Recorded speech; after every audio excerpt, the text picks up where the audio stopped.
Good morning and happy first Sunday of Advent, everybody. Pastor Brian here. I'm very excited to be coming to you today because not only is it the first Sunday of Advent, we are also starting a new series for the next 4 weeks leading into Christmas. The series is going to center on a Bible study that we're doing at both Alba and Mancelona United Methodist churches. We're doing a study based on the book To Live Again, an Advent Journey using the Christmas classic, It's a Wonderful Life. And we're going to be doing a series that not only ties into the Bible study, but also references the Bible itself and the classic Christmas film, It's a Wonderful Life. Today, we begin this series by talking about hopes and dreams. Now, to do that, I want us all to take a moment and think way back to just before December 31st of last year, right? New Year's Eve, New Year's Day, around that time. It's around that time when most people put together some sort of New Year's resolution, something that you want to do with your life over the course of the next year, or something that you want to accomplish, whether it's personal goals or work goals or relationship goals. Many people use that time of year, that time that is coming shortly after Christmas, to start thinking ahead to what this new year could bring. And I vividly remember, even though I kind of laugh at it now, I vividly remember setting goals for this year, things that I wanted to accomplish, the hopes that I had, the hopes that I wanted to see manifest over the course of this upcoming year, 2020. And now we're all stuck with the question, if we're in that boat, how did those goals work out for you? 2020 threw a monkey wrench into a lot of things. And none of the goals that I originally set out for, none of the hopes that I had originally wanted to see to fruition came to pass, because as soon as the pandemic hit, as soon as we got put into shutdown and quarantine and all of these other things, everything changed. We had to scramble to figure out how to do school virtually for our kids. And as churches, we had to figure out what we could and could not still do to help people in the communities. And we're still trying our best to do that, but we are somewhat hindered by the things that are going on in the world around us. And it became a mess. It became a mess. But this isn't something that's unique to 2020. This is something that we all experience every year of our lives, whether we make resolutions or not. We all have lives that are filled with hopes and dreams and aspirations, things that we want to accomplish. You think back to when you were a kid, right? What did you always think you wanted to be when you grew up? Think back to your time as a young adult. What did you see your future becoming? Were you planning on going to college or going to a trade school? Did you plan on getting married at some point in the future? Did you plan on doing this, that, and the other thing? Even as adults, right? You had hopes and dreams for after you got married and what married life was going to be like, and more often than not, it's not quite what we think it's going to be like. You have dreams and aspirations for your kids as you hold them for the first time, and as you watch them grow and learn how to make their own choices, whether those choices are good or bad. Our lives are filled with moments where we hope for things for the future. But what happens when those things don't go the way we want them to go? And that's going to be the main thrust of our series over the course of the next 4 weeks, is what happens when life doesn't turn out the way that you thought it would. And there is no better year to watch It's a Wonderful Life than this year, because the main character in that movie, George Bailey, nothing in his life, at least as we see in the movie, goes the way he wants it to go. It's disappointment after disappointment after disappointment. When he's young, his little brother falls into a frozen lake, and these shouldn't be spoilers. This movie's been around for decades, but we won't be getting into anything near the end of the movie today, so I encourage you to watch it if you have time, if you don't want it spoiled too much. But his brother falls into a frozen lake, and George has to go in and rescue him, and it leaves some permanent damage in his ear, and he can't quite hear well. And then World War II comes in, and when all of his schoolmates are going and enlisting into the army to fight for the country, he can't go because of that ear injury. And he has dreams of going to college, but with his father's failing health and his brother away in the war, he ends up going and working for his dad at their savings and loan office. And he does end up marrying his high school sweetheart, but the wedding doesn't go the way they thought it was going to go. The honeymoon really doesn't go the way they thought it was going to go. And everything in George's life kind of culminates on this, maybe Christmas Eve, but some night right around Christmas time, where money that is crucial to the survival of his business goes missing. And this is what prompts George to finally take a long, hard look at his life, realize that despite whatever good things he might have in it, it just hasn't been what he wanted it to be. And that is when we find George standing on a bridge over an icy river, debating on whether or not to throw himself off. We all have plans for our life, and most of the time, those plans don't go exactly the way we want them to go. We all have these aspirations of what we could be, or what we would like to see change in the world, but so often things don't happen the way we want them to happen. And it's not whether or not the things that we hope for happen necessarily that the focus of this message is today. Rather, it's how we respond to those moments when life doesn't go our way. And we'll be getting into more detail about that next Sunday. We are creatures as humans that need to have something to hope for. We are creatures that need security. It's one of I think it's the second lowest level on Maslow's hierarchy of needs. For those of you who don't know, it's this kind of triangle-shaped food pyramid style chart that a guy named Maslow put together about the ways that humans can achieve self-actualization and truly begin to live into their fullest self. But to get to that topmost point, you have to check off the boxes from the bottom up. And at the very bottom of that are things like food, water, warmth, those basic physiological necessities that we need to survive. But just above that is security. We flourish when we have somewhere safe. We flourish when we have somewhere that we can call our own, whether it was a cave back in cavemen days, or a wigwam, or a teepee, or an igloo as time goes on, or mud and brick houses, stone houses, wooden houses, even the houses that we have today, or apartments, or wherever you live. We need to have a place where we can feel secure. And it's from that security, I believe, that we lean so heavily on our hopes. We desire to feel safe. We desire to feel secure. And one of the ways that we do that is by projecting our thoughts into an unknown future. And we say to ourselves, what would make us feel safe? What would make us feel secure? What would make us able to improve ourselves better, to move on to that next step? And sometimes that manifests itself into our hopes and dreams, right?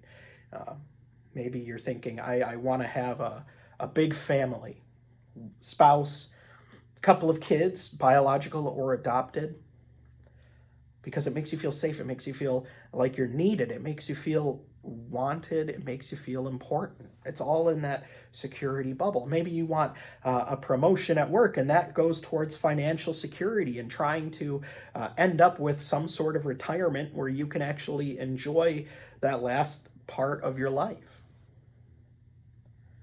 But when things don't go the way we want them to go, when our hopes are seemingly shattered, how are we supposed to respond to that as individuals, as Christians, however you want to categorize yourself? And today's message for followers of Christ, for people who might be seeking hope in this time when case numbers of COVID are continually on the rise. There's still chaos going on with the election that just happened, which is ridiculous. I don't know.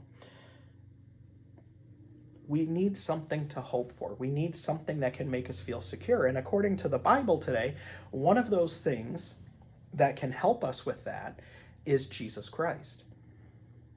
John's introduction to his gospel is unlike any of the other gospel stories. In Matthew and in Luke, we have these birth narratives where if you've ever gone to church on Christmas Eve, those are usually the ones that you hear. In Matthew, it's the journey of the 3 wise men, and they come from a faraway land with gifts of gold and frankincense and myrrh after following a star. Many of you know the story. In Luke, you get the birth narrative with the shepherds keeping watch over their flocks by night, and an angel appearing to them and saying, "Unto you on this day in the city of David is born a Savior, and you will find him lying in a manger wrapped in swaddling clothes." And the shepherds wonder about this divine vision that they see in the sky. They go and they find Jesus. Mark kind of skips through all of that and just goes, here's Jesus, he's an adult, let's get this ball rolling, because that's how Mark operates. He's very, if there was an action movie gospel, it would be the Gospel of Mark, because it's just boom, boom, boom, scene after scene after scene. Immediately this happens, immediately this happens, immediately this happens. But when we get to John, we find poetry, we find beautiful language. We find a story of the birth of Jesus that, even though it doesn't directly explain the birth of Jesus, goes all the way back to the beginning before creation. In the beginning was the Word, and the Word was with God, and the Word was God. And as John goes on, it continues to say, the Word came to live with us in the person of Jesus Christ. This is the same person that John the Baptist came into the world to prepare people for. This idea that a God, something so high, something so prominent, something so all-powerful, would do something as ridiculous as become one of us, so that we might see what grace and love look like in action. I mean, it's almost as if you're given this long list of rules that you're expected to follow your whole life. And try as you might, you just cannot do what these rules call you to do. You always come home at the end of the day feeling like an abject failure. You always come home at the end of the day knowing that you could have done better, wishing that there was some way that you could just get a little bit of help. And that's what God does in the person of Jesus. God comes down and says, I love you so much. You are so important to me that I am going to come and live with you, and I am going to show you how I want you to live your life. I am going to come and live with you to remind you that even when life is miserable, even when you're at your wit's end, even when you feel like all of those hopes that you had for the future are suddenly dashed to pieces, there is still hope to be had. As we prepare for this season of Advent, as we enter this time of waiting, this time of getting ready for Jesus to come on Christmas Eve, I want us to think about the hopes that we have for next year. As weird as that might be, I think pretty much everybody that I've talked to have said that this year's kind of, meh, it is what it is, whatever it's going to be is going to be. But that doesn't mean we can't start thinking about next year. I want you to start thinking about what your hopes are for next year. Maybe you're one of those people who's hoping for quick deployment of a vaccine to get rid of COVID, or at least allow us to live with COVID a little easier so that we can start getting back into a more normal way of life. Maybe some of you are wishing for less drama in politics with the incoming administration. Maybe you're wishing for a more normal school schedule for your kids, or a more normal work schedule for your kids. Or maybe you're just wishing that you would be able to go into next year and just hope that there is less going on than there was this year. Whatever you come up with as your hopes for next year, I wonder if you would include Jesus in that. I wonder if you would include the hope of Jesus, the hope that Jesus brings into the world in your plans for next year. To lean on that hope. So when all of the other hopes don't go the way we want them to, we at least have this one solid foundation for hope that we can lean on when times get tough and say, okay, how do I rebound from this? Where do we go from here? Jesus, I can use your help. Because one of the great things about Christian faith is that even in the darkest of times, we remember that God always sends light into the world, and the darkness cannot overcome it. There is always hope. Let us pray. Gracious and loving God, as we enter into this season of Advent, our minds are all over the place. Will we be able to spend Christmas with family? Will we be able to have what we would consider to be a more normal life in the coming year? We look back on the hopes that were dashed by this year, yet we still set up hopes for next year. Help us to remember amidst all the chaos of life that we always have a solid foundation of hope in you. That even when life gets dark, even when it seems impossible and overwhelming, you send into this world a light that no matter how dark it might be, cannot be diminished, cannot be weakened. A light that is ever present, a light that always reminds us that there is hope. Help us to lean on that hope. Help us to be a source of hope for somebody in our lives, whether it's a neighbor or a friend or a family member or a relative or someone that we don't even know. Because the world could always use a little more hope.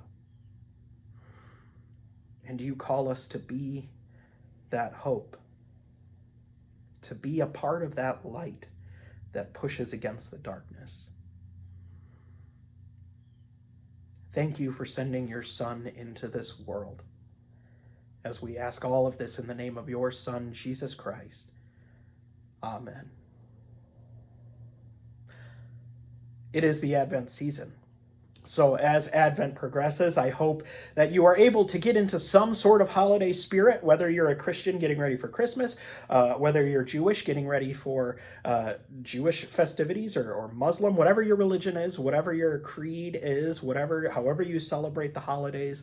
It is my hope that you continue to get excited for those holidays as best as you can, and that in all that you do, you bring hope to the people around you. Have a great week, and I'll see you next time.